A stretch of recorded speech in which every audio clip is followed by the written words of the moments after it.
स्वागत है आप सभी लोगों का मेरे चैनल साइंस टू टेक्नोलॉजी में। मैं अनुपम विपुल आप सभी लोगों का स्वागत करता हूं आज के शो में फ्यूचर फ्राइडे में, जहां हम लोग बात करेंगे नो वन ओन्स एनीथिंग। यहाँ पे एक ठो मीम बना हुआ है कि you will own nothing and you will be happy. तो इसके बारे में थोड़ा गहराई में उतरते हैं और थोड़ा सच्चाई आपके सामने लाना चाहते हैं। किसी के पास कुछ नहीं बचा है आज के टाइम में, तो इसे थोड़ा अच्छे से समझते हैं। तो ओनिंग का मतलब क्या हो रहा है यहाँ पे? जो मैं ओनिंग कर रहा हूँ वो किस कॉन्टेक्स्ट में है, उसका क्या लेना देना है। तो ये समझिए कि आप हर चीज को ओन नहीं कर सकते, लेकिन कुछ चीज को करते हैं, और जिस चीज को आप ओन करते हैं उसके बारे में आप केयर करते हैं। यानी कि आपका कोई सामान है तभी आप उसका लेना दे रहे हैं। जैसे कि अगर ये मोबाइल मैं ऑन करता हूँ, तो मुझे लेना देना है कि इसके साथ क्या होता है, स्क्रीन फूटता है कि नहीं, कवर है कि नहीं, डर्टी होता है कि नहीं, सब चीज़ मेरे को लेना देना है। अगर मैं ऑन नहीं करता हूँ, कोई रैंडम मोबाइल फ़ोन है, मेरे को क्या लेना देना है, वो है, फूटा है, कुछ है, मेरे को क्या लेना है? हर चीज़ के साथ होता है। आपकी अपनी गाड़ी है, गंदा होता है, आप साफ़ करते हो, काँच गंदा हो जाता है, आप साफ़ करते हो। वहीं पे अगर टैक्सी-वैक्सी में जा रहे हो, क्या लेना देना है? तो कॉन्टेक्स्ट वही समझिए कि जब तक वो आपका अपना नहीं है, वो वर्थ नहीं होता है आपका टेंशन का। इसीलिए मतलब समझिए कि कम्युनिज्म और कैपिटलिज्म में अंतर यही होता है। कैपिटलिज्म ये बात को अच्छे से समझता है कि अगर लोग ओनरशिप नहीं रखेंगे, कोई किसी चीज़ का वैल्यू नहीं करेगा। जैसे एक बहुत अच्छा रियल लाइफ एग्जांपल था कि freedom has many difficulties and so does democracy. मतलब फ्रीडम लीजिए, डेमोक्रेसी बहुत फचाक है, लेकिन we never had to put up walls to keep our people in. ये समझना बहुत जरूरी है कि आप कैसे जानोगे कि कंट्री अच्छी है कि बुरी है। जैसे आपके सामने यहाँ पे एक रैंडम इंसान हो, ठीक है, आपको एग्जांपल दे दिया नॉर्थ कोरिया, साउथ कोरिया। आप कैसे जानते हो कि कौन गड़बड़ है? आप सिंपल ये चेक करो कि कहाँ से लोग निकल सकते हैं और कहाँ जा सकते हैं। यानी कि नॉर्थ कोरिया से बाहर निकलना अलाउड नहीं है, तो यानी कि नॉर्थ कोरिया जेल है। साउथ कोरिया से आप निकल सकते हो, अंदर भी जा सकते हो। अगर इनपुट एंड आउटपुट खुला है तो यानी वो सही जगह है। कभी भी गलत ये मतलब जेल में ही ना रह सकते कि आप बाहर नहीं निकल सकते। तो कॉन्टेक्स्ट वही रहता है कि ये जब ये वॉल बनाया गया था, बर्लिन वॉल बनाया गया था वर्ल्ड वॉर 2 के एंड में, तो उसी के बारे में था कि आप मार कह रहे हो कि हमारा मतलब कम्युनिस्ट सिस्टम बेस्ट है, वर्ल्ड ऑफ द बेस्ट है। बहुत सारे बच्चे, पता नहीं इतने ज़्यादा बच्चे, बच्चे as in like less than 20 years old, इतने सारे बच्चे पढ़े ना कम्युनिज्म बेटर, कम्युनिस्ट लाइक दीवार बना के उनको रखना पड़ रहा था, जेल बना के। कोई नहीं रहना चाहता है, और है हमारे पास एग्जाम्पल, लेकिन फिर भी। तो कॉन्टेक्स्ट वही रहता है कि ओनरशिप जब तक आपके पास है तभी तक आपको कोई लेना देना है। कोई ओनरशिप नहीं है। जैसे खासतौर पे आप लोग देखते हो जो कुछ जानवर से ज़्यादा ऊंचा हुआ बिल्डिंग है, जहाँ पे सब कोई ओनरशिप ले लेते हैं, तो कोई बिल्डिंग का हालत एकदम खस्ता हो जाता है, कोई लेना देना नहीं है। कारण वही है, और ये रियल लाइफ है, मतलब इसको आप बाईपास नहीं कर सकते। तो और रहा बात कि हम लोग कमाते क्यों हैं? ताकि कुछ ओन कर सकें, राइट? मतलब उससे ज़्यादा कुछ है ही नहीं। कमाने का कारण क्या है? मतलब आप रोटी, कपड़ा, मकान जो है, तो मकान आ रहा है ना एंड में आप मकान पे जा रहे हो। तो कॉन्टेक्स्ट वही रहता है कि हम लोग वर्क करते हैं, उससे पैसा कमाते हैं, उससे सामान खरीदते हैं। और पैसा जोड़-जोड़ के हम लोग बड़ा आइटम लेते हैं, जैसे आपका गाड़ी हो जाए, घर हो जाए, एजुकेशन हो जाए, हेल्थ केयर हो जाए, ये सब चीज़ के लिए काफ़ी आप जमा करते रहते हो। तो कॉन्टेक्स्ट ये नॉर्मल है, ये नॉर्मल लाइफ साइकिल है कि आप ओन करेंगे तो ही उसका वैल्यू देंगे। जैसे होता है ना कि बाप की गाड़ी पे हर कोई उड़ता रहता है, अपना गाड़ी रहता है एकदम दबा-दबा के, एकदम भाई अच्छे से चलाओ, नहीं कुछ गड़बड़ है, तो वो कॉन्टेक्स्ट होता है। ये मतलब एक सिंपल लाइफ साइकिल है, ऐसा समझ लीजिए। और वही समझिए कि इसी कारण से हम लोग वर्क करते हैं कि आप ओन कर सकते हैं कोई चीज़ को। यही आपको मोटिवेशन देता है कि 25 से 60 इयर्स तक जो आपको घिसाई करना है, या 65 तक जो घिसाई करना है। यानी कि आज के टाइम में काफ़ी लोगों को तो मतलब जब तक ऊपर नहीं जा रहे तब तक घिसना ही पड़ेगा, क्योंकि रिटायरमेंट नहीं अफोर्ड कर पाएँगे। तो ये सब करते क्यों हैं? क्योंकि एंड में आपको कुछ मिल रहा है। आप जो इतना एफर्ट डाल रहे हो, एंड में आपको कुछ मिल रहा है, आप कुछ ओन कर पाओगे। इसीलिए ये फ्रस्ट्रेशन, ये ग्राइंड जो है आप बर्दाश्त कर पाते हो। तो ओनिंग इसीलिए इंपॉर्टेंट है आपका, चाहे वो पहला घर हो, चाहे आपकी पहली गाड़ी हो, ये सब बहुत इंपॉर्टेंट चीज़ है। अब बात करते हैं 99% लोगों का क्या हालत है। यहाँ पे समझिए कि इसको मैं मिसमैनेजमेंट कहूँ, स्टुपिडिटी कहूँ, या हेट्रेड कहूँ, और हाँ, ये तीनों चीज़ इसमें रोल प्ले किया। मैं बस एग्जैक्टली मतलब टाइम मशीन नहीं है तो एग्जैक्टली परसेंटेज नहीं बता सकता कि अच्छा इन्होंने ये पॉलिसी के साथ हुला लाला कर दिया तो ये झिंगा लाला हो गया। वो हम नहीं बता सकते, लेकिन ये तीनों का मिक्सचर जरूर गया है इसमें। और उससे ये समझिए कि जितने लोगों का बर्थ हुआ है 1990 से 2000 में, ये गरीब हो गए हैं कंपेयर टू इनसे पहले वालों का। मतलब हमेशा आपका अगर कंट्री नॉर्मल है, हेल्दी है, जब तक कोई वॉर जैसा सिचुएशन नहीं होता, आपका आइडिया हमेशा सिंपल धीरे-धीरे ऊपर जाना चाहिए। हाँ, पहले के टाइम में रेट बहुत धीरे होता था, यानी कि 2-3 पीढ़ी में थोड़ा-सा आगे बढ़ते थे। आज के टाइम में बहुत स्पीड से आगे बढ़ते हैं, लेकिन आगे हमेशा बढ़ना चाहिए। यानी कि जो मतलब मुझे और मतलब समझिए मुझे और मेरे भैया को, मतलब जो मेरा फैमिली है, उसमें हमेशा जो करंट पीढ़ी है वो पिछले पीढ़ी से आगे बढ़ना चाहिए। ये हर लोगों पे लागू होना चाहिए, तभी आपका देश ग्रो कर पा रहा है। आप बोलेंगे उतना ग्रो नहीं कर सकते, नहीं, अनलिमिटेड ग्रोथ हो सकता है, पॉसिबल है। मतलब कि है, बहुत जगह है, और बोल रहे हैं जहाँ अंतरिक्ष पे जाना शुरू करेंगे तो इन्फिनिट आ जाता है। तो टेंशन नहीं लेना, ग्रोथ का बहुत स्कोप है। लेकिन ये घड़ी उलट गया है, यानी कि 1990 से 2000 वाले में जो लोग आए, उनका चांसेस की, यानी कि जिनका एज अभी 30 के आसपास होगा, कि कितना चांसेस कि वो घर अफोर्ड कर पाएंगे, मेजॉरिटी लोग नहीं कर पाएंगे। कुछ लोग तो कर ही लेंगे। मैं एकदम क्लियर कर देना चाहता हूँ, हमेशा हर जनरेशन में होता है, जैसे हम लोग कहते हैं प्रेडल डिस्ट्रीब्यूशन, कुछ परसेंटेज हमेशा बेस्ट होता है। जैसे आप कोई भी स्कूल लीजिए, कितना भी क्या गुजरात स्कूल लीजिए, एक ना एक जीनियस निकलते ही रहते हैं। तो लॉजिक वही रहता है कि आप मेजोरिटी को अगर आप लिखते हो, सबको नहीं, कि मतलब कोई एक ठो तुक्का को मिल ही जाएगा, एक दो ठो का जिन्होंने बिजनेस किया या तुक्का किया, बिटकॉइन बहुत सही टाइम पे ले लिए, दबा के प्रिंट कर, वो सबको हटा के, मतलब क्या होता है मेजोरिटी, मेजोरिटी यहाँ पे मैं बात करूँ 90% की, उनका हालत बहुत खराब है। मतलब घर खरीदने की चांसेस, संभावनाएं, और वो भी जमीन खरीद के घर बनाना लगभग जीरो हो चुका है। और ये हर देश में है। मैं क्लियर कर देना चाहता हूँ, ऐसा नहीं कि सिर्फ इंडिया में है या सिर्फ पाकिस्तान में है, ये ऑलमोस्ट हर जगह हो चुका है। और जिनका जन्म 2010 के आसपास हुआ है, चांसेस बहुत कम है कि वो गाड़ी भी अफोर्ड कर पाएंगे। मतलब कार जो है, और भी मैं फर्स्ट हैंड कार बोल रहा हूँ, सेकंड हैंड नहीं, फर्स्ट हैंड की, ठीक है भैया मैंने गाड़ी खरीदी, वो भी चांसेस बहुत कम हो गया है। और ये अब हर सिविलाइजेशन में आ रहा है कि मतलब चीज़ों का दाम जो है बहुत ज़्यादा पागल जैसा भाग गया है। और ये मैं क्लियर कर देना चाहता हूँ, ये करूँगे अरे आलसी लोग हैं वो, नहीं, जिनके पास प्रॉपर एजुकेशन है, जो प्रॉपर जॉब में, उनका ये हालत है। बाकी सबका तो छोड़ ही दीजिए। और वही समझिए कि हर कोई हैंड टू माउथ पे फंस गया है। और रहा बात है, इसमें थोड़ा सा मिसमैनेजमेंट है, मैं एकदम क्लियर कर देना चाहूँ, ऐसा नहीं नहीं है, लेकिन जब आप थोड़ा कॉन्टेक्स्ट में देखते हैं कि इन्फ्लेशन इतना स्पीड से भाग रहा है, ठीक है, इन्फ्लेशन है, रियल है, कुछ नहीं कर सकते, बोले मिसमैनेजमेंट है, स्टुपिडिटी है, कुछ नहीं कर सकते, ठीक है। लेकिन हाउसिंग प्राइसेस देखेंगे भैया, ये मतलब जो एफएम में मजाक चलने लगा है कि affordable home at Koramangala at 2.5 crore, इसलिए भैया क्या चूना लगा रहे हो? कितने लोग हैं भारत में जो मतलब करोड़पति के पास सबका घर आ जा रहा है, अब ऐसा हो गया है। ये सस्टेनेबल नहीं है। मेजॉरिटी लोग कभी, और ये फ्लैट की बात हो रही है जो कि आपका नहीं होता है, बाय द वे, लोगों को पता नहीं फ्लैट एक्सपायर करता है। मैं जानना चाह रहा हूँ कि कितने लोगों को बताया जाता है फ्लैट खरीदने, सर ये बिल्डिंग जो आप खरीद रहे हो ये लीज है, एक्सपायर कर जाएगा। क्योंकि ऑब्वियसली कोई भी आप बिल्डिंग बनाते हो, जैसे पुल बनता है या कोई भी कंस्ट्रक्शन होता है, तो उसका एक लिमिट दिया जाता है कि सर 100 साल बाद आप उसका फिर से टेस्टिंग करो, टेस्टिंग पास होता है, यूज करना है करो, लेकिन ऑब्वियसली उसके बाद से 25 साल बोला जाएगा, और उसके बाद उसे डिमोलिश करो। हर ब्रिज का, हर पुल का मेंटेनेंस करते करते आप ले जा सकते हो काफी लंबा टाइम तक, लेकिन उसका भी एक लिमिट आएगा कि सर हो गया है, अब इसे रिटायर करो, यानी कि खत्म करो। हमारे एक फ्रेंड के साथ हुआ था सूरत में, कि जिस बिल्डिंग में घर उड़ लिए थे, बाद में पता चल गया बिल्डिंग एक्सपायर हो चुका है। अभी इंडिया में ये सब चीज बहुत नया है ना, तो बहुत लोगों को पता नहीं कि जो बिल्डिंग्स आज बन रही हैं वो 200 से 300 साल नहीं चलने वाला है। बहुत हुआ तो 100 साल में ही उसे तोड़ फोड़ के हटा देंगे, और फिर आपका जितना पैसा था, बेसिकली आपने फैंसी रेंट एग्रीमेंट लिया था जिसमें आप अपने ही बैंड बजा लिए। तो ये बोल रहे हैं कि घर का दाम जो अभी भाग गया है, वो इतना पागल हो गया कि इट्स लाइक सेंस नहीं बनता है। और मतलब ये पूरी दुनिया में, मैं क्लियर कर देता हूँ, ऐसा बढ़ गया है जैसे पूरा का पूरा चाइना एकदम एक वीड फूक लिया था। और मैं क्लियर कर देता हूँ, ऐसा मिसमैनेजमेंट में वो आता है कि एसेट के तौर पे घर को बनाए। घर एसेट नहीं हो सकता, क्योंकि लोग के पास अगर घर नहीं रहेगा तो रोड पे आ जाएंगे, रोड पे आ जाएंगे तो शहर डिके करने लगेगा, शहर डिके करेगा, आप मर जाओगे।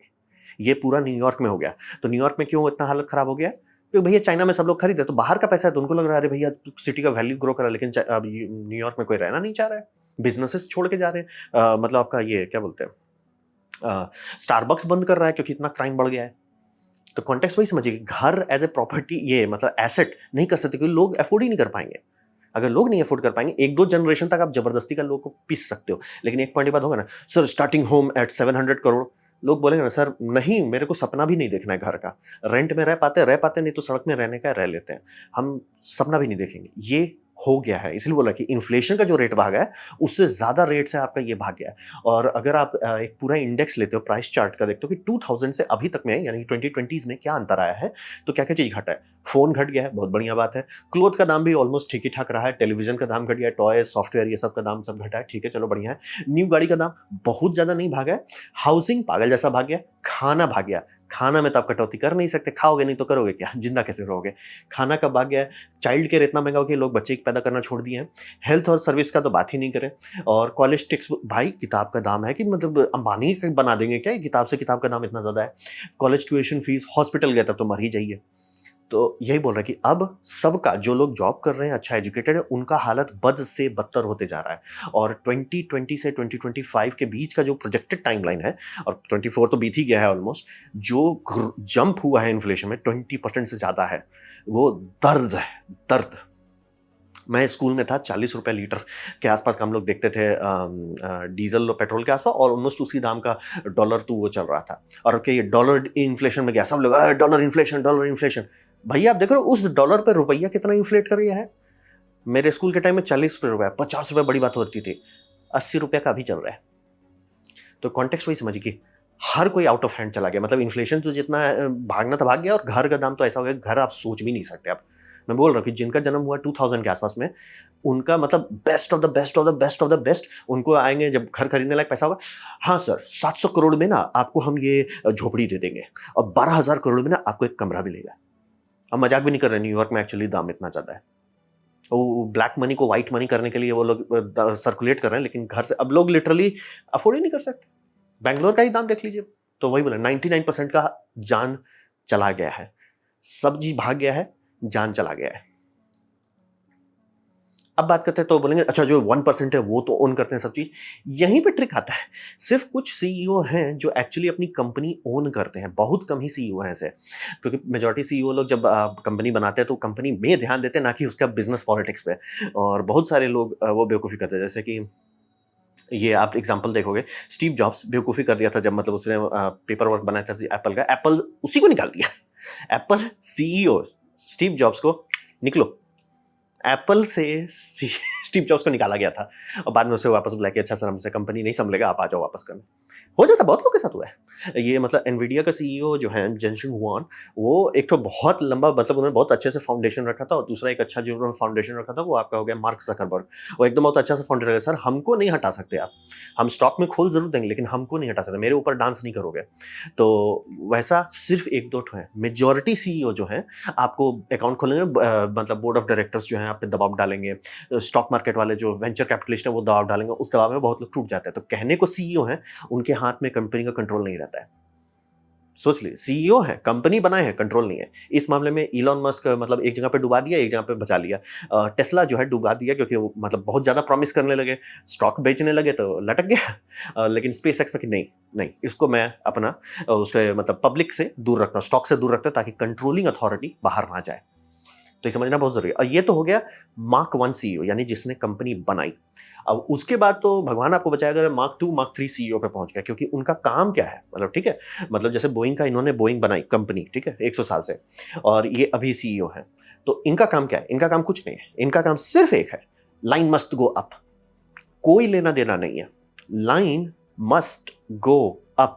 इनके पास ओनरशिप नहीं है। अगर ये लाइन ऊपर नहीं ले जा पाएंगे, इन्हें निकाल दिया जाएगा। इनके बारे में आप जानते होंगे, ये गूगल के दादाजी हैं, इन्होंने गूगल बनाया, इन्हें निकाल दिया गया। गूगल ने बनाया, गूगल से ही निकाल दिया गया।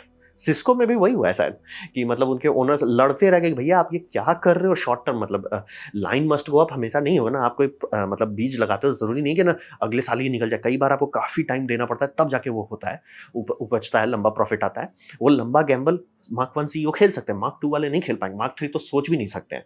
तो बात वही है, कहने को सीईओ है, कहने को पोस्ट है, कहने को इनकम है, ओनरशिप जीरो है। मतलब उनको कोई लेना देना नहीं है कंपनी से, और चाह के भी नहीं कुछ कर सकते, क्योंकि उनका काम सिर्फ ये लाइन मस्ट गो अप। यानी कि वो आएंगे, अरे यार ये प्रोजेक्ट बहुत अच्छा है, इस पर थोड़ा सा इन्वेस्ट करते हैं, तुरंत बोर्ड ऑफ डायरेक्टर से का रे का इन्वेस्ट कर रहे का लाइन वा ऊपर नहीं गया, अरे तुम लाइन ऊपर ले जाओ, बाकी चीज को छोड़ो। तो और यही समझिए कि इनका सारा फोकस सिर्फ ये रहता है ताकि ये नहीं हो, line must not go down. और हुआ है, आप लोग आराम से अगर न्यूज पढ़ते होंगे, बिजनेस न्यूज देखते होंगे, लिटरली पुअर परफॉर्मेंस पे सीईओ को निकाल दिया जा रहा है।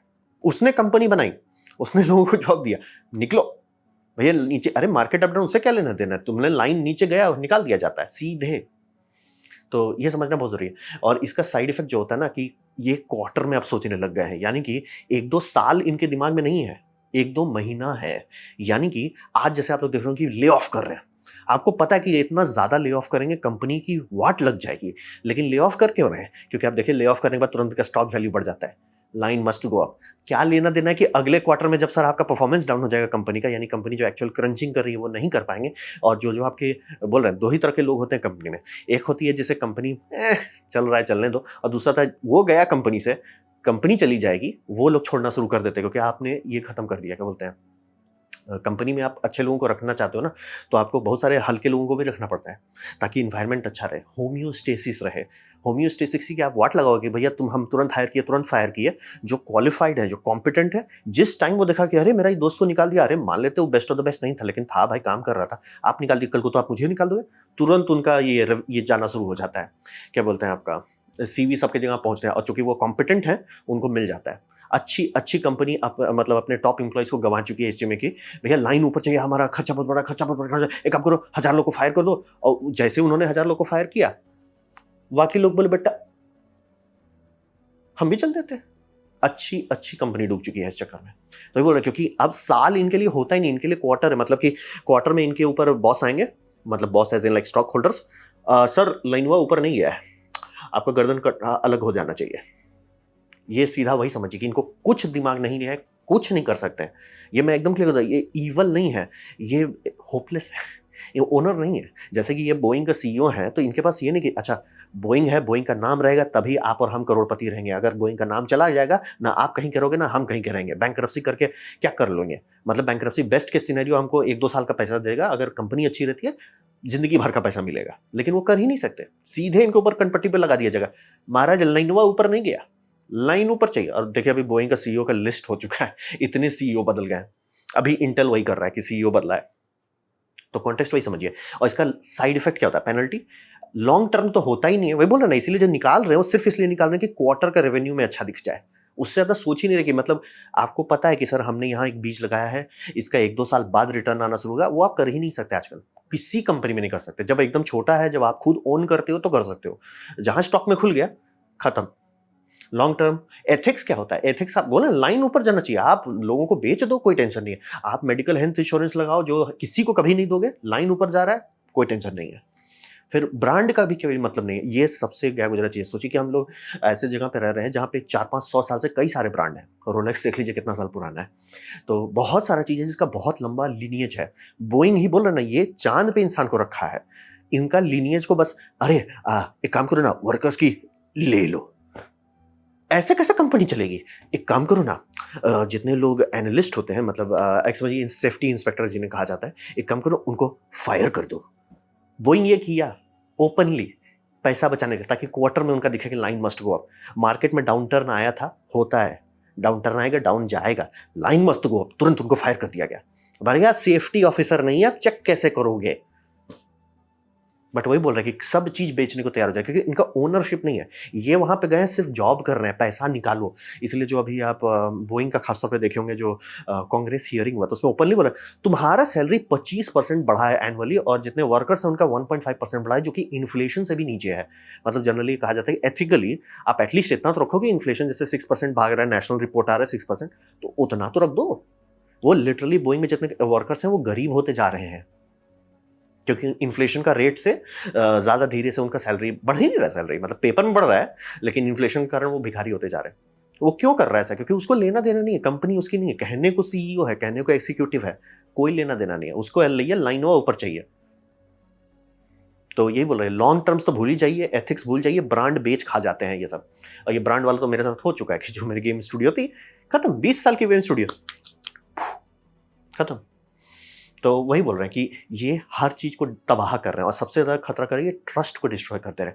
अगर आप भरोसा नहीं कर सकते ना, तो किसी चीज पे काम नहीं कर सकते, क्योंकि देखिए मेडिकल इंश्योरेंस एक हद तक ही सब लोग को डिनाई कर सकता है, एक पॉइंट के बाद लोग हाथ खड़ा करते हैं सर आप कभी देते तो हो नहीं, कभी देते तो होने, हम दें क्यों, पूरा का पूरा बिजनेस खत्म हो जाएगा। लेकिन तो वो जो बंदा वहां पे बैठ के ये डिसाइड कर रहा है कितना परसेंटेज को रिजेक्ट करना है, वो क्या देख के रिजेक्ट कर रहा है, वो सिर्फ ये देख रहा है कि सर पिछले क्वार्टर में इतना बढ़ा था, इस बार मेरे को बढ़ाना है, ये सस्टेनेबल नहीं है। तो वो 1%er भी जो है, वो भी वैसा जगह पे नहीं है जहां पे आप सोच रहे हो कि अरे उनके पास सब है, वो लिटरली घर ऐसे अरे घर कौन बेच रहा है, घर खरीदो, अरे कौन उसको, मतलब बेसिकली वो हमारे जगह पे फंस गए, बस करोड़पति के साथ वो फंसे हुए हैं। तो 1%टाइल का ऐसा मत, मतलब उनको ये मत कर दिया कीजिए, रोमांटिसाइज मत कर दीजिए, उनका ज्यादा पावर नहीं, इक्का दुक्का को छोड़ के। अब बात करते हैं कि इतना तबाही कैसे आ गया हमारा दुनिया में, हमारा दुनिया सब चीज आगे बढ़ रहा है तो इतना तबाही कहां से आ गया। तबाही आया फैमिली यूनिट से, क्योंकि अगर आप इंसानियत को थोड़ा जूम आउट करते हो, ठीक है, पिछले 3000 साल से लेते हो, 10,000 साल लेते हो, 50,000 साल लेते हो, तो क्या नहीं देखे। अभी कर रहे महंगाई बढ़ रही है, भैया हम लोग वॉर देखे हैं, अरे भैया मतलब खाना महंगा हो रहा है, भैया फैमिन देखे हैं, अरे भैया बीमारी आ रही है, प्लेग्स देखे हैं, अरे भैया मतलब ग्लोबल वार्मिंग, भैया नेचुरल डिजास्टर्स देखे हैं, गांव में मतलब ये बाढ़ आना और बाढ़ से पूरा गांव गायब हो जाना, ये सब मेरे मम्मी पापा के टाइम में हुआ है। मतलब वो लोग जब न्यूज़पेपर पढ़ने लायक की उम्र में आए तब तक ये कॉमन, अरे ये गांव बह गया, गांव बह गया सर, खत्म, दी एंड, हो गया सर। और प्लेग व्लेग का तो मतलब टीवी जब आना शुरू, दूरदर्शन शुरू हुआ था, तब यही होता था कि ये गाँव को पूरा ब्लॉक कर दिया गया, मत जाइए, कि सबके सब चिकनगुनिया स्वाहा, वैक्सीन आने से सबसे पहले।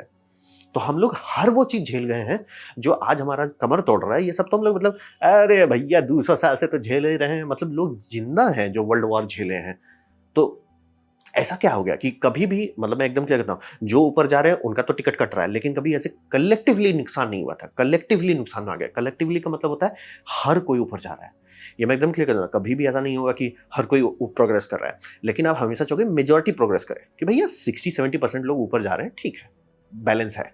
अब ये होगा कि भैया 1% ऊपर जा रहा है किसी तरह से और 99% नीचे जा रहे हैं, वो अनस्टेबल हो जाता है। तो ऐसा कैसे हो गया कि पूरी की पूरी दुनिया, यानी कि 200 देश हैं, उसमें से 150 देश कोलैप्स करने के लेवल में कैसे आ गए? कारण वही है कि हम लोग को कभी भी फैमिली यूनिट पे डाउट नहीं था। ये पहली बार हुआ है इंसानियत में, हर रिलीजन में, हर कल्चर में, कि पहली बार फैमिली यूनिट पे धांधली हो गया। तो वही समझिए कि ये जो थ्रेट था, बोलो ना, हम लोग सब चीज झेल चुके हैं। अरे वॉर हो रहा है, ये हो रहा है, अरे ये सब तो रोज का बात है। और अब बोलोगे नहीं आजकल मिसाइल है, उससे क्या फर्क पड़ता है? आप छुरी से मरो, तलवार से मरो या न्यूक्लियर मिसाइल से मरो, फर्क क्या पड़ता है? आप मरोगे ही, और एक ही जिंदगी, एक ही बार मरोगे। लोड नहीं लेना होता है उतना। सब चीज हम लोग झेल चुके हैं, लेकिन पहली बार ये तोड़ क्यों पा रहा है, राइट? मतलब जैसे कि सोवियत यूनियन जब टूटा, तो वहां के लोगों का उम्मीद खत्म हो गया और टूट गए लोग। बर्थ रेट एकदम खत्म हो गया, अभी तक रिकवर नहीं हुआ। और आप चेचनियन वॉर में तो और डिप किए थे। लिटरली रशिया इकलौती ऐसी कंट्री बनी हुई है जहाँ का हर एज ग्रुप में, जैसे एज ग्रुप आप लेते हो तो 0 to 5, 5 to 10, 10 to 15, ऐसे ऐसे करके एज ग्रुप बनाया जाता है। एज ग्रुप में होता है बटरफ्लाई ग्राफ बनता है, एक साइड लड़का रहता है, एक साइड लड़की रहते हैं। लड़कों की कमी है हर एज ग्रुप में करीब 2 से 5% तक का। चेचनियन वॉर में जो एकदम खून की नदियां बहा दिए थे आदमी का, बहुत घटा दिया। और अभी जो यूक्रेन में बहा रहे हैं, वो तो मतलब गारंटी दे रहे हैं इनका कल ही नहीं होगा। मतलब हो गया, वो स्टेप क्रॉस कर गए हैं। कैजुअलिटी कहा जा रहा है 6 लाख है, 600,000। उतना कैजुअलिटी इंडिया को तोड़ देगा, इंडिया की बड़ी आबादी में। उतना कैजुअलिटी रशिया में, सर आपका भविष्य बिक चुका है, हो गया, खत्म, दी एंड। तो ऐसा कैसे हो गया? वहां पे हम लोगों ने एक धांधली किया था, म्यूचुअल बेनिफिशियल एग्रीमेंट जो है। मैरिज एक म्यूचुअल बेनिफिशियल एग्रीमेंट है, यानी कि लड़के को कुछ मिलता है, लड़की को कुछ मिलता है। ये इसको जो हम लोगों ने झूठ बनाया, जिसमें औरत का बहुत बड़ा हाथ था, कि वो औरत का एक्सप्लॉइटेशन है, ऐसा कभी नहीं। अगर ऐसा होता तो सारी माँ कितनी गलत काम कर रही है, आप समझ रहे हो कि माँ क्यों बेटी का शादी कराना चाह रही है? क्योंकि वो म्यूचुअली बेनिफिशियल होता है। आपको कुछ मिलता है, आप कुछ गंवाते हो। म्यूचुअली बेनिफिशियल में ये नहीं होता कि सब चिल। म्यूचुअली बेनिफिशियल में ये होता है, you scratch my back, I scratch your back. तुम मेरे को संभालो, मैं तुमको संभालता हूं, दोनों मिल जोड़ के आगे बढ़ेंगे। ये फाउंडेशन है। और मैं एकदम क्लियर कर देना चाहता हूं, सफरिंग लाइफ में होना ही है। आप जिंदा रहोगे तो सफर करोगे, चाहे वो आप बुद्धा को लीजिए, चाहे ब्रह्मा विष्णु महेश को लीजिए, किसी को भी लीजिए। घूम फिर के ये बात आपको सब सिखाएंगे कि भैया जिंदा हो तो सफर करोगे। तो कॉन्टेक्स्ट वही है कि वो सफरिंग से भागने का नहीं होता है। वही बोलना कि मतलब सफर कर रहे हो, बस वर्थ होना चाहिए। जैसे कि आप जिम में जाते हो, दर्द होता है, राइट?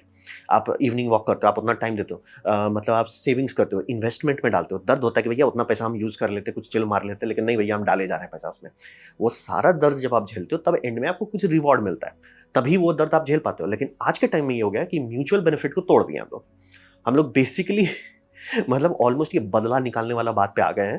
कि चूंकि बोल रहे ना कि अगर कभी भी इंडिया में एक परसेप्शन है कि शादी इतना बुरा था, तो इस लाइक सारी माँ को ऊपर भेजो, क्योंकि सारी माँ बेटी का क्यों शादी करा रही है? अगर शादी इतना खराब चीज है तो माँ लोग क्यों करा रही है? बाप को लो, बाप कमीने हो गए, चलो ठीक है, बाप हटाओ। माँ क्यों करवा रही है? माँ बेटी का क्यों करवा रही है? वैसा कभी था ही नहीं। ये पूरा परसेप्शन, अरे मारते पीटते हम एक एक को पूछ रहे हैं। जब भी ये सब डायलॉग आते हैं ना अपने मतलब परिवार साइकिल में, सबको नहीं तुम्हारे माँ बाप मारे नहीं, किसके मारे? मतलब ऐसा मैं क्लियर कर दूं, ऐसा नहीं कि जीरो था, वो मैं बोल रहा हूँ जीरो कभी नहीं हो सकता, कम था, बहुत कम था। और लड़की भी प्यार बरसाती है, बहुत बरसाती, बोलते हैं जज ही बदला रहे, अरे वो तो लड़की का आशीर्वाद है, वो लड़की मार पीट रहा है, दो हाथ पे तोड़ दिए, अरे वो तो आशीर्वाद है, प्रसाद के तौर पे खा लो। ये कोर्ट में हो रहा है। तो ये समझ रहे, ये हर किसी को पता था कि लाइफ इज सफरिंग, वर्थ है कि नहीं, वो डिसाइड करना होता था। आज के टाइम में वो जो म्यूचुअली बेनिफिशियल, कि तुमको कुछ मिले, हमें कुछ मिले, यू मतलब ना, you scratch my back, I scratch your back, दोनों आगे बढ़ेंगे। तकलीफ होगा लेकिन आगे बढ़ेंगे। तो वो बर्बाद कर दिया। जहां पे ये म्यूचुअल एग्रीमेंट तोड़ा गया, यहां पे अब क्या कर दिया, एक काम करो, लड़की को सारा पैसा दे दो, आदमी की ना ले लो। और रहा बात, ये जो हम लोगों ने झूठ बोला है अपने बाप के बारे में, अपने दादा के बारे में, उनके दादा के बारे में, और पीढ़ी दर पीढ़ी जो पिछले मतलब 60 साल से हम लोग रो रहे हैं कि हमारे दादा बहुत बुरे आदमी थे, हमारे सब सब अपने बारे में बोल रहे हैं। अब इसीलिए मैं बोल रहा हूं हमारे दादा मैंने बोला अरे उनके पापा मारते थे, नहीं आपके पापा मारते थे। आपकी बेटी बोल रही है कि उनके पापा मारते हैं, उनकी बेटी बोल रही है कि आपके पापा मारते हैं। समझ रहे हो कि मतलब आप कभी किसी भी फेमिनिस्ट को धर के बोलिए किसके बाप मारते हैं, क्योंकि आपको मिलेंगे। ऐसा नहीं, मैं एकदम नहीं क्लियर करना चाहता हूँ कि ऐसा नहीं था कि कोई किसी ने हाथ नहीं उठाया है, लेकिन वो एक दो ठो थे, 1-2% नहीं, एक दो ठो खोजने पे। और चूंकि वो न्यूज में आ जाता था, यही पहला रेड अलर्ट होना चाहिए कि अगर वो न्यूज में आ रहा है यानी कि वो रेयर है। आदमी का कटाई हो रहा है रोज फैमिली कोर्ट में, वो न्यूज में क्यों नहीं आता? क्योंकि वो इतना ज्यादा है, बोरिंग है, बोरिंग है, बोरिंग। 4 से 5 केस एवरेज पर डिस्ट्रिक्ट पर डे चल रहा है, पर डे। अपने नजदीकी फैमिली कोर्ट जाइए, हर डिस्ट्रिक्ट का यही हालत है। तो वो जो आप कर दिए, मैरिज टूट गया। मैं चाहे वो मतलब आप इंडिया लीजिए, चाहे पाकिस्तान लीजिए, चाहे श्रीलंका लीजिए, चाहे चाइना लीजिए, चाहे यूएसए लीजिए, चाहे पूरा का यूरोप लीजिए, चाहे अफ्रीका लीजिए, जहां पे भी ये म्यूचुअल एग्रीमेंट तोड़ा गया कि ना हम लड़की को सब दे देते हैं, आदमी की ले लेते हैं। पहले का लॉजिक ये था कि अगर आदमी से तुम्हारा मन नहीं भर रहा या आदमी नहीं सूट कर रहा, छोड़ो उसको। वो सिंपल, नहीं मेरा पैसा नहीं, दैट्स सफरिंग। वो तुमको सफर करना पड़ेगा तुमको। वो उसको चाहिए, उसका बेनिफिट मिलेगा, साइड इफेक्ट मिलेगा, पैसा मिलेगा, साइड इफेक्ट मिलेगा, दोनों साथ में आता था पैकेज। नहीं चाहिए, ठीक है, अगर तुम सही में सफर करो, तुमको नहीं चाहिए वो पैसा, छोड़ दोगे। लेकिन अब ये करने हम पैसा दे देते हैं, ये सबको तबाह कर दिया। यहां पे हम लोग एक बहुत अच्छा तर्क पे पहुंचे। To save the few we sacrificed many. एक कहावत आप लोग सुने होंगे कि road to hell is always paved by good intentions. ये सबसे बड़ा एग्जांपल था। जितने लोग इंडिया को दुबाए हैं 1984 में, जब उन्होंने लॉ लिखा था कि इंडिया मर जाएगा, वो लॉ लिखने के बाद उन्होंने जानबूझ के लिखा। क्यों लिखे? अपने नजर में वो सोच रहे थे कि हम एक अच्छा काम कर रहे हैं। और वो क्या देखे कि 15-16 लड़की को बचाने के लिए हम पूरे पूर्वज मिटा डालेंगे, हम नष्ट कर देंगे देश को। तो भैया ये जहां हुआ, फैमिली से बाप को उठाया गया, उसका पैसा आप निकालती है, आप उसका खून पसीना निकाल रहे हो। अगर इसको उल्टा कर दे तो पिक्चर बर्दाश्त नहीं होगी, लेकिन आपने कर दिया। जैसे एक तो बहुत अच्छा इमेज था कि दहेज दहेज दहेज, लाइक दहेज जो है उसका दूसरा साइड भी है कि जो आप बोलते हैं ना, दुल्हा का जो लिस्ट है कि हमको दुल्हा ऐसा चाहिए, ऐसा चाहिए, ऐसा चाहिए, वो नहीं मिलेगा अगर आप दहेज नहीं दे। तो बिना दहेज के करो ना शादी, सब लड़का तैयार है। बस आपको एटीट्यूड थोड़ा नीचे आना पड़ेगा कि अच्छा सरकारी नौकरी चाहिए, वो छोड़ो ना, तुम लिस्ट बनो। बोले म्यूचुअल बेनिफिट है, दोनों को सफर करना है। ये नहीं कर सकते आप, ये समाज नहीं बना सकते कि सिर्फ आदमी मराए और औरत ना मराए, दोनों को मराना है। अगर वो नहीं होता है, हम सब मरते हैं। बट वो रास्ता क्लियर हो चुका है। जैसे एक तो है ना, family court is criminal organisation, they profit and children lose, which factually true है। जो सारे बच्चों का उम्मीद क्यों खत्म हो गया है? क्योंकि परिवार उन्होंने देखा ही नहीं कहीं सही। हर कोई जो गाली ही दे रहा है, हर कोई रोना रो रहा है, हर चीज ऑपरेशन है, तो at some point they will break, right? तो वही ये हम लोग बेसिकली उल्टा कर दिए। टू सेव फ्यू, जो 4-5 जिनके साथ बुरा है उनको बचाने के चक्कर में हमने पूरा देश ही उड़ा डाला। भैया खत्म करो। एंड लाइफ इज सफरिंग, मैं क्लियर करता हूँ, लाइफ इज सफरिंग। आपको कोई नहीं बोलने वाला, कोई रिलीजन से ले लीजिए, कोई भी टीचर ले लीजिए, कभी नहीं बोलेगा लाइफ सफरिंग नहीं है। Life is always suffering. वो अब बस वर्थलेस हो गया। इसीलिए मैं बोलता हूँ त्याग दीजिए, क्योंकि यहाँ पे अगर आप खड़े हो गए, दर्द होगा, ऐसा दर्द होगा जो आपसे बड़े बड़े आके संभाल नहीं पाए। ये हो गया, this is past tense.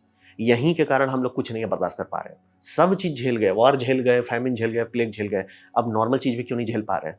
Family टूट गया। फैमिली क्यों टूटा? क्योंकि आपने वो, अरे भैया 4-5 के साथ बुरा हो रहा है। और हम लोग एक्चुअली वो पुनर्जन्म का लॉजिक इसीलिए चलाते थे कि कारण ये रहता कि सब चीज सही करो तभी बुरा क्यों हो रहा है तुम्हारे साथ? तुमने पिछले जन्म में कुछ धांधली किया है, ये उसका क्लियरेंस हो रहा है, मत लड़ो उससे, क्लियरेंस हो जाने दो, निपट जाने दो, अगला जन्म तुम्हें चले। ये हमें एक सोशल ये देता था, क्या बोलते हैं, कोहिजन देता था, दर्द संभाल पाता था। अब उसको उल्टा नहीं, हमको सफर नहीं करना है। इट्स लाइक किसी को तो करना पड़ेगा, या तो हम दोनों मिल बांट के सफर करें, या तो सिर्फ बंदा सफर करे और उसके बाद तुम तबाह हो जाओगे। So now it's time to let women go. छोड़ दीजिए। इसीलिए अपने नजदीकी कोर्ट जाइए, मेरा बात मत सुनिए, किसी नकली लोगों का बात मत सुनिए, अपने नजदीकी फैमिली कोर्ट जाइए। अब बात करते हैं इस सब का रिजल्ट क्या हुआ। कोई कुछ ओन नहीं कर रहा, तो उसका रिजल्ट क्या हुआ? उसका रिजल्ट है इन्वर्टेड पिरामिड, यानी कि ये उल्टा हो गया है। तो एसेट जो है, अभी काफी लोग आप लोग बोलते होंगे कि एसेट में एक बार पैसा चला जाता है ना तो वो सेफ है, वो ग्रोथ करता रहता है। नहीं होता है। ये मैं काफी लोगों का देख रहा हूँ कि शॉर्ट टर्म में, मैं बोला quarterly line goes up, quarter में देखिएगा हाँ एसेट्स का वैल्यू बढ़ता है। लॉन्ग टर्म देखिए कि 30-35 साल में नहीं जाता है। बोले कैसे? 2008 में घर का वैल्यू पागल जैसा भाग गया, उसके बाद क्या हुआ? खत्म, पूरा देश ही खत्म हो गया। यानी कि 2008 में काफी लोगों ने घर खरीद लिया, उसका वैल्यू बढ़ा, ठीक है, वो तो प्रॉफिटेबल है। कितना टाइम तक? क्योंकि वो क्रैश होना शुरू हो रहा है, ऑलमोस्ट पहुंच गए हैं वहां जगह पे कि ठीक है सर आप रख दिए, ब्लैक मनी कब तक आएगा? ब्लैक मनी का अपर लिमिट है, कब तक आएगा? कि आपने तो घर कर दिया सर, $300 मिलियन घर, ओ ये इट्स लाइक, बाकी लोग बोल रहे भाई पागल है क्या, इतना कौन खर्च करेगा? तो कॉन्टेक्स्ट भी हर चीज का एक अपर लिमिट होता है। जैसे कहते हैं ना कि क्या है इसको कहते हैं ना, housing is safe investment, real estate is a very safe investment. नहीं है, पूरा चाइना डूब गया है रियल एस्टेट के चक्कर में। और कैसे मैं जानता हूँ कि चाइना सही में डूबा है? चाइना से पूछिए कि पहले ये जो रियल एस्टेट क्राइसिस हुआ था उससे पहले कितने बैंक्स थे और अभी कितने बैंक्स हैं। 1-2 हज़ार छोटे बैंक्स को उनको पचाना पड़ गया, पचा गए, मतलब सबको कंबाइन करके बड़ा बैंक निकाल के निपटा दो, पूरा मार्केट डुबा डाले। क्योंकि एसेट का एक लिमिट होता है, घर का कीमत अनंत नहीं है, क्योंकि अगर कोई अफोर्ड ही नहीं कर सकता, वो घर नहीं कबाड़ है। हाँ सर, आपने कंक्रीट बनाया, सर इसकी कीमत क्या है? अरे 6,000 करोड़ का एक घर है। ओए होए होए। सर तो 6,000 करोड़ दे कौन रहा है आपको, पहले हमको ये बताओ। ये एक कॉमन मिसकंसेप्शन है, काफी बार लोग फेल हो जाते हैं। मैं आपको थोड़ा क्लियर कर देना चाहता हूँ एकदम बेस लेवल पे, और जूम आउट करके देखिए कि जैसे कोई एयरपोर्ट है, 6,000 करोड़ में मैंने एयरपोर्ट ले लिया, ओ ये, तो क्या वो 6,000 करोड़ का है? नहीं। वो डिपेंड करता है कि मार्केट कैसा है। मार्केट हेल्दी है, ग्रोथ हो रहा है, और फ्लाइट्स आ रहे हैं, वहां पे और रेवेन्यू कलेक्शन हो रहा है, बम बम। अब 6,000, अब तो आज से लोग 7,000 करोड़ में खरीदेंगे, आप तब भी नहीं बेचोगे, वो बम बम है। अब लेकिन मार्केट डाउन कर दीजिए, वो 6,000 करोड़ था, 3,000 करोड़ पे नहीं। लोग बोले भैया प्रॉफिट तो हो नहीं रहा, प्लेन्स आ नहीं रहे हैं, लोग रोना रो रहे हैं कि भैया, और आपके अंदर अमूल कूल जो 22 रुपए का बाहर में, 25 रुपए का बाहर मिलता है, आप 250 में बेच रहे हो। लोग उतना अमीर अब बचे नहीं, खरीद नहीं रहे, तो मतलब रेवेन्यू कम हो जा रहा है, फ्लाइट्स कम हो रहे हैं। अब आप 6,000 जो आप लिए थे लोन में, वो आपको 3,000 में भी नहीं बेच पाओगे। ये समझना बहुत जरूरी, एसेट की वैल्यू लिमिटेड होती है, कोई भी एसेट अनंत नहीं होता, चाहे वो एयरपोर्ट ही हो, चाहे रेलवे ही हो, चाहे मेट्रो हो। और घर का तो छोड़ ही दिया, बोले घर अभी ऐसे भाग रहे हैं, इससे भाग रहे हैं जैसे कि सब के सब 10,000 करोड़ तो ऐसा, अरे लो यार पैसा है। कोरमंगला में, अरे लो भैया पेटीएम से ले लो, क्या है तुम इतना टेंशन ले रहे हो? 2.5 करोड़ है, 0.5 करोड़ तुम ले लो भाई, क्या तीन, मतलब 2.5 लिखने में अच्छा नहीं लगता, 3 करोड़ ले लो। तो हर चीज का लिमिट होता है, ये एकदम क्लियर करना है। गाड़ी का भी आप दिखाने के लिए ले सकते हो कि ठीक है सर मैंने ना गोल्ड की एकदम लैम्बोर्गिनी ले ली, ओए होए होए होए, ठीक है सर बहुत बढ़िया बात है। आपसे कोई नहीं खरीदेगा फिर, क्योंकि आपका इच्छा, मतलब आप उसके लिए खरीदते हो, कोई बात है। जैसे मैंने एक जी शॉक खरीदा, ठीक है, मुझे पसंद था, मैंने खरीद लिया, फिर मैंने उसमें मॉडिफिकेशन किया, बहुत पैसा लगा उसका, ताकि मुझे glow in the dark ring मिल जाए, बल्ले बल्ले। क्या मेरे से कोई उतना पैसा लगा के लेगा? नहीं। अगर किसी को शौक है तो बल्ले बल्ले, लेकिन asset on paper mathematically by law वो उतना महंगा हो चुका है, लेकिन उसकी उतनी रिटर्न नहीं होगी। तो बोल रहे हाउसिंग क्राइसिस ये सिखाया, और उसको आप 50 साल कर देते हो तो रिजल्ट बहुत खतरनाक आता है। 2008 से बात हो रहा है, 50 साल भी बीता नहीं है। तो वही समझिए कि, और जो अभी हमारे जो टॉप परसेंटाइल में है, वो too old to care stage में चल गया, मतलब उन्हें लेना देना ही नहीं है कि वो एक्टिवली ऐसा डिसीजन ले रहे हैं कि जिससे सबकी तबाही होगी, उनको लेना देना ही नहीं है। इसलिए भैया मैं तो सिर्फ 20-30 साल बचा हूँ, मेरे को क्या है, तुम लोग मरो। वो उस एज पे पहुंच गया। और रहा बात कि वो केयर क्यों नहीं कर रहे हैं, क्योंकि ब्रोकन फैमिली यूनिट, जैसे आप इलॉन मस्क निकालो, लिस्ट दिखाएगा भैया कितने एमबी है, जेफ बेजोस लिस्ट में आ जा रहे हैं सब सब करोड़पति तो वही है, लिस्ट में है सबका। तो वो ब्रोकन फैमिली होने से ना होता है, लेगेसी के बारे में कोई सोचता नहीं। जैसे बोइंग, जब उन्होंने अपना कंपनी ओरिजिनली बनाया कि हम अपने बच्चों को देंगे, वो पूरा खून पसीना लगा के कंपनी अच्छा बनाए, कंपनी का पूरे हेल्दी इकोसिस्टम बनाए। हेनरी फोर्ड भी वही किया। लेकिन आप जैसे जैसे third generation, fourth generation CEO आते हैं, जिनका 3-4 डिवोर्स हो चुका है, उनको लेना देना नहीं है। आधा से ज्यादा पैसा तो उनका टैक्स खाता है, फिर बचा कुछ एक्स वाइफ खाती है, तो उनको है भैया और पैसा निकालो। अरे सर आप 10,000 लोगों को सड़क पे ले आओगे, मेरे को क्या लेना, मेरे को एक्स वाइफ को खिलाना है। दो लेगेसी आफ्टर थॉट बन गया है, इसीलिए कोई नहीं सोच रहा है कि सर थोड़ा सा ब्रेक लगाते हैं ना, थोड़ा सा, मतलब आप भी खाओ हम भी खाते हैं। जैसे आराम से वो जो बोइंग का मतलब सीईओ का डिसीजन लिया कि हम अपना सैलरी 25%, वो आराम से सैलरी नहीं भी बढ़ाता तो भी कोई टेंशन नहीं था। वो आराम से ऐसा करता था, सिर्फ हम 10% बढ़ाते हैं, बाकी अपने वर्कर्स में बांट देते हैं, ताकि वो भी हेल्दी रहें, उनका भी आगे बढ़े। नहीं, हम उनकी ले लेंगे। तो वही बोला, टू ओल्ड टू केयर। और पॉलिटिक्स में जो घुस जाते हैं वो तो जेन्युइनली खतरा है, क्योंकि वो ऐसा मंदबुद्धि वाला बात बोलने लगते हैं जो मतलब मैं जेन्युइनली शॉक्ड हूं कि 60 के बाद इन्हें रिटायर क्यों नहीं किया जाता। तो वही है। और फिर हम लोग बर्थ रेट पे क्राइसिस आ गया, वो क्यों आया? क्योंकि हम लोग एक झूठ जो है जिसके पीछे पड़ गए कि ओवर पॉपुलेशन है, over population. Like sir India, सारे जो नंबर आज सुनने को मिले, ओ इंडिया को सिर्फ 50 करोड़ होना चाहिए या 20 करोड़ होना चाहिए, हम लोग थे उतना, भूखे मर रहे थे। सेंसेक्स है, खोल के देख लीजिए, स्कूल में पढ़े हैं कि नहीं, हरित क्रांति श्वेत क्रांति, मतलब कॉन्टेक्स्ट ही नहीं। ये मैप्स आपको पूरी दुनिया में मिलेगा कि बर्थ रेट क्या है, और नीला कलर आपको दिख लेगा अच्छा है, हेल्दी है ना। नीला मर चुका है, और इंडिया ग्रीन में, इंडिया 2 पे है, मतलब इंडिया में हिंदूज मर चुके हैं, मुस्लिम अच्छे चल रहे हैं। मतलब इंडिया में हिंदूज का रेट अराउंड 2.1 से नीचे कब का उतर चुका है। सिर्फ 3 स्टेट बचे हुए हैं, आपका यूपी, बिहार, झारखंड और थोड़ा सा एमपी, ये 3 तो है, बाकी सारे स्टेट बिलो 2.1 है, यानी खत्म हो चुके हैं। वो इन्वर्टेड, मतलब कि 2, मतलब माँ बाप, ये दादा दादी, नाना नानी, वो मिलके बनाए पापा मम्मी से सिर्फ एक। ये कहाँ संभालेगा इतने को? अब बोलोगे हम इनको ऊपर भेज देंगे, सोचो आपको ये बोलना पड़ेगा एंड में। जो चाइना थैंकफुली उनको पैंडेमिक ये कर दिया, पैंडेमिक उनका ऊपर वाला लोड थोड़ा हल्का कर दिया, इसीलिए चाइना का कोलैप्स इक्वेशन किसी का मैच नहीं कर रहा, क्योंकि ये बहुत ज्यादा लोग कट लिए, पैंडेमिक बहुत ज़्यादा लोड हल्का कर दिया। तो अब ये पिरामिड उल्टा है, चलेगा नहीं। अब प्लस ये जो इंफ्रास्ट्रक्चर है वो नहीं संभाल सकते ना। इंफ्रास्ट्रक्चर टाइम से खराब होगा ही, उसको मेंटेन करने के लिए लोग उसे यूज़ करेंगे, तभी उसके लिए उतना रेवेन्यू होगा कि आप उसे रिपेयर कर सकोगे। मास प्रोडक्शन नहीं कर सकते अगर लोग कम है। लेकिन हर कोई ये जो मिथ मान लिया हम लोग, कुछ गंदे लोगों का मैथमेटिकली स्कूल बुक में पढ़ा दिया गया, हर कोई मान लिया भाई ये प्रॉब्लम आता है, उसे सॉल्व करते हैं, उससे आगे बढ़ते हैं, यही प्रोग्रेशन है लाइफ का। उसके जगह पे ना क्या होगा ना अगर जिंदगी ही खत्म कर दें, तो ये जो बर्थ रेट वाला मिसाइल मार दिया गया, सब खत्म।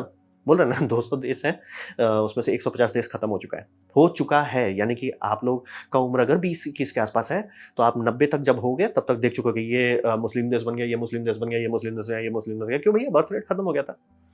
कोरिया हो ये आपका, अब तो दोनों कोरिया बोल सकता हूँ, नॉर्थ कोरिया का भी खराब हो गया है, साउथ कोरिया का तो बहुत ज़्यादा खराब है, जापान तो कब का टैं हो गया है, इंडिया में आधा से ज़्यादा स्टेट टैं हो चुके हैं। तो ये सब तो हो गया, भूतकाल की बात कर रहे हैं। और उसको वही समझिए कि अब हमारे पास मैथमेटिकली कोई फ्यूचर नहीं है। क्योंकि जैसे होता है ना, बच्चा पैदा होता है तो आज स्कूल में नहीं जाता, तो आज नहीं पता चलेगा आपको। 3 साल बाद लोग बोलेंगे, अरे यार ये LKG UKG में उतना बच्चे नहीं आ रहे। फिर धीरे धीरे दिखेगा कि अरे सही में नहीं आ रहे यार, क्लास 1 में उतना वैकेंसीज फिल नहीं हो रही जितना पहले फिल हो रहा था। फिर कुछ साल बाद यार जापान में ऐसा हो चुका है, बाय द वे, इसीलिए बोल रहे हैं। इंडिया में होना शुरू हो गया है, बस हम लोग के पास 2 कल्चर हैं, इसीलिए हम लोग को पता नहीं चल रहा है कि एक कल्चर हार्ट सिर्फ ऊपर जा रहा है। आप ही लोग जानते हो ना कितने भाई बहन लोग का शादी उदी हुआ है, कितने लोग के पास सिर्फ एक बच्चा है। तो वही बोला, ये हमारा खत्म हो गया। और इस समय समझिए कि वर्ल्ड जिस डायरेक्शन पे जा रहा है, वहाँ पे एक हार्ड रीसेट आएगा ही। क्योंकि अगर आप स्टूपिड रहते हो ना, जैसे हम लोग कहते हैं ना सर्वाइवल ऑफ द फिटेस्ट, वो एक्चुअली गलत है, डेथ ऑफ द स्टूपिड है। सर्वाइवल ऑफ द फिटेस्ट ये नहीं कि जो मतलब वो एक कहावत है ना कि अगर भालू आपके पीछे भाग रहा है, 2 लोग भाग रहे हैं, तो आपको क्या करना है? आपको सिर्फ इतना करना है कि जो आपके बगल में भाग रहा है उससे तेज भागना है। सर्वाइवल ऑफ द फिटेस्ट वो है। तो इसको उल्टा कर देते हैं, लॉजिकल, डेथ ऑफ द डम। जो नहीं काबिल है वो ऊपर जा रहा है। तो हम लोग नाकाबिल बन गए। जो सोसाइटी ये कर दी वो नाकाबिल सोसाइटी है, वो मूर्ख सोसाइटी है। आप मार कर लो कि हमारे पास स्पेसशिप है, हमारे पास ये है। सर क्या आपके पास बच्चे हैं? नहीं है, खत्म। समय आपको काटने आ रहा है और समय को उल्टा नहीं कर सकते, समय में कंट्रोल Z नहीं लगा सकते। तो ये हो चुका है। और दूसरी बात, अर्थ एक फ्राजाइल स्टेट में जा चुका है। यानी कि अगर ग्लोबल वार्मिंग जिस स्पीड पे चल रहा है और वो ट्रिगर कर दिया, जिसे हम लोग कहते हैं run away green house effect, cascade failure, तो धरती ही नहीं बचने वाला। तब क्यों कोई नहीं बचेगा। तब मतलब 1-2 रिलीजन नहीं, कोई नहीं बचने वाले हैं। क्योंकि तब वो अगर वो जैसे पूरा आइस कैप्स मेल्ट किया, जिससे परमाफ्रॉस्ट एक्सपोज हो जाएगा। परमाफ्रॉस्ट से मीथेन निकलेगा। मीथेन 100 गुना ज़्यादा टॉक्सिक होता है, मतलब ग्रीन हाउस ट्रैपिंग रहता है, और उसे 20 साल लगता है डिके करने में, तब जाके वो 20x पावरफुल बचता है। तो हम लोग चले जाने वाले हैं। तो ये समझना बहुत ज़रूरी है कि ये इन्वर्टेड पिरामिड जो हम लोगों ने पूरी दुनिया में ठूंस दिया है आइडियोलॉजिकल ब्रेन डैमेज डाल के, कि मतलब बोल रहे फैमिली यूनिट को जो तोड़ने में जितना मेहनत किया गया है, फैमिली यूनिट को तोड़ने में, और जितना मतलब बुरा मतलब देखिए हर किसी में अच्छा इफेक्ट होता है, बुरा इफेक्ट होता है। मैं इसीलिए नहीं, इंसान सही या गलत होता है। इंसान सही डिसीजन कभी लेता है, कभी गलत डिसीजन लेता है। लाइफ है, इंसान है, भगवान नहीं हो। लेकिन उसमें आपको हर बार को ये करना है कि गलती डिसीजन तो लो कि उसमें तो प्रॉफिट हो रहा है, आप सब बेच खाइएगा। और जब तक समझ में आएगा कि अरे मैंने क्या बेच दिया, समय बीत जाता है। तो यही बोल रहे कि इन्वर्टेड पिरामिड इसीलिए पूरी दुनिया से होपलेस एकदम सबको फील हो रही है कि भैया किसी का क्यों हालत अच्छा नहीं है। वो जो सीए उनका भी हालत क्यों नहीं अच्छा है। कारण वही है कि पूरे कंट्री का हिसाब लगा लिया सिर्फ। और हम लोग बोल रहे हैं इतना ब्रेन डैमेज हो चुके हैं इससे कि इसलिए सब किसी को मर जाना चाहिए ना, कि ठीक है भैया सब मर रहे हैं, अब काहे रो रहे हो, अब काहे जापानी कर, अब भैया हम पैसा देंगे बच्चे पैदा करो। इसलिए भैया आप ही तो चाहते थे कि सब मर जाए, हो गया तथास्तु। इसलिए इंडिया में भी सब लोग कर रहे हैं कि अरे सबको मार देते, सबको मार देते, जब मर जाएंगे तो अरे पैसा लो, पैसा लेके बच्चा मारो यार। इसलिए आप ही ने मारा है, आपने मेहनत किया। बोलते हैं ना कभी कभी, be very careful what you wish for, you might get it, तथास्तु। तो इन्वर्टेड पिरामिड चलने वाला नहीं है। तो ये था मेरा प्रेजेंटेशन, क्या हो रहा है दुनिया में, कोई कुछ ओन क्यों नहीं करता है। तो उम्मीद करता हूँ आपको इसमें कुछ सीखने मिला, कुछ समझ में आया। अगर ऐसा है लाइक करते हैं, दोस्तों शेयर करते हैं, उससे मेरा काफी भला होगा। नहीं अच्छा लगा, नहीं पसंद है, कोई बात नहीं, आप डिसलाइक दबा सकते हैं। मैं कहूँगा डिसलाइक 2 बार दबाएं, उससे मुझे पता चलेगा कितना ना पसंद हुआ है। मैं आपसे कहूँगा कमेंट लिखे, मैं हर कमेंट को पढ़ने की कोशिश करता हूँ। आपसे कहूँगा सब्सक्राइब कीजिए, बेल दबाइए अगर आप फ्री हैं तो। आपने वीडियो देखा, ज्वाइन मुझे बहुत खुशी हुई। धन्यवाद।